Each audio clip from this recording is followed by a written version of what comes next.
अगर हम टफ नहीं हैं, प्रिपेयर्ड नहीं हैं, थोड़े से मतलब इस तरीके से व्यक्तित्व को बनाने में कहीं खोट रह गए, कमी रह गई, तो एक कैजुअलिटी कहिए आपका मति फेर दे, फर्स्टेट हो जाएं, अवसाद में चले जाएं, दुर्घटना तो उधर हो गई, लॉस हो गया, इनको भी बचाओ भैया।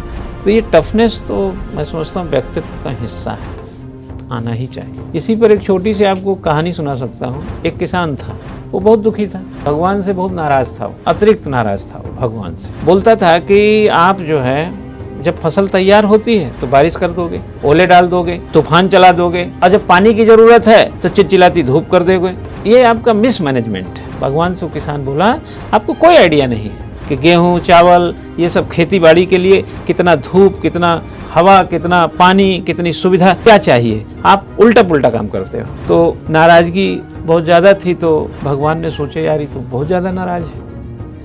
तो किसान से बोले क्या ऐसा करूं कि तुम्हारी नाराज़गी दूर हो जाए, क्योंकि तुम यार मेहनती आदमी हो, नाराज़ रहना ठीक नहीं है। तुम्हारे उत्पादन से लोगों का पेट भरता है, तुम्हारा भी परिवार चलता है, ऐसे कोई भक्त, कोई ऐसा व्यक्ति नाराज हो मुझे अच्छा नहीं लगता। तो उन्होंने कहा कि खेती बाड़ी वाला भगवान हमको बना दीजिए कुछ दिनों के लिए, आप ये वाला जो काम कर रहे हैं हमको दे दीजिए, देखिए हम कितना उत्पादन करके दिखा देते हैं, खेती में फसलें लहलाएंगी, खूब दुनिया भर का अनाज पैदा हो। भगवान ने कहा ठीक है, कोई बात नहीं, तो लो आज से तुम खेती बाड़ी वाले भगवान तुम, जब तुम कहोगे हवा चलेगी, जब तुम कहोगे बारिश होगी, जब तुम कहोगे तब धूप होगी, जब तुम कहोगे तब छाँव, जो चाहो तुम, जैसा चाहो फसल के लिए तुम कर लेना, ठीक है।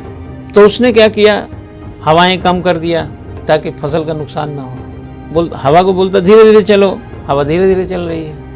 अब जोर जोर से आंधी नहीं आ रही है। पानी उतना ही देता था जितना फसल को जरूरी है। धूप भी कम कर दिया, सब भगवान बना दिया ना उसको, तो अपना जैसा बोलता था वैसा होने लगा। यानी जो उसको ठीक लगा फसल के लिए वो किया। फसल तैयार हो गई, लहलहाने लगी। जब कटाई की बारी आई देखा तो उसमें दाने ही नहीं है। फसल उतनी ही लंबी है, बालियां हैं, दाने गायब हैं। तो भाई जब रिजल्ट ही नहीं है तो फिर इसका फायदा क्या। तो बहुत परेशान हुआ वो किसान।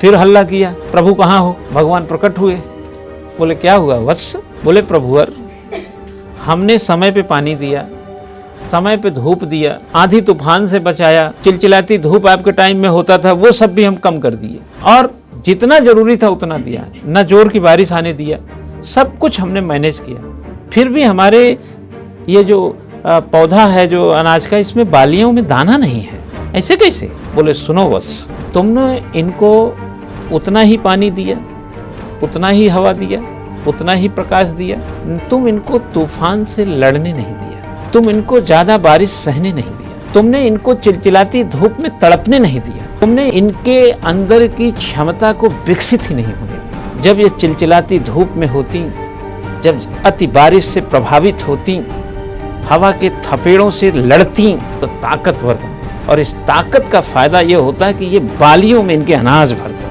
यही गलती कर देता। बोले हे प्रभु, आप ही भगवान रहिए, ये भगवान का काम मेरा काम नहीं है, मैं किसान का काम करूं, आप भगवान का काम करें। तो हमारे ज़िंदगी में भी थपेड़ों को रोक लेते हैं लोग, झंझावातों को रोक लेते हैं, चिलचिलाती धूप से बचा लेते हैं। यानी जो हमारे माँ बाप, हमारे भगवान हैं, वही कब हमारे अंगेज थोड़े से हो, वो तो सोचते हैं कि हम अच्छी ज़िंदगी दे रहे हैं, लेकिन अनजाने में घटी हुई ताकत हमारे पास रह जाती है, जो समाज के और दुनिया के थपेड़ों को झेल पाने में हमारा मन, मस्तिष्क और शरीर मजबूत है। किसी ने कुछ कह दिया, हम उदास हैं दिन भर, किसी से नाराजगी हो गई, 3 दिन परेशान हैं हम, किसी ने धोखा दे दिया, हमारा ज़िंदगी से मन ही उब गया, कोई भी दुर्घटना हो गई, कैजुअलिटी हो गई, कोई बुरी सूचना हो गई, हम संभाल नहीं पाए अपने।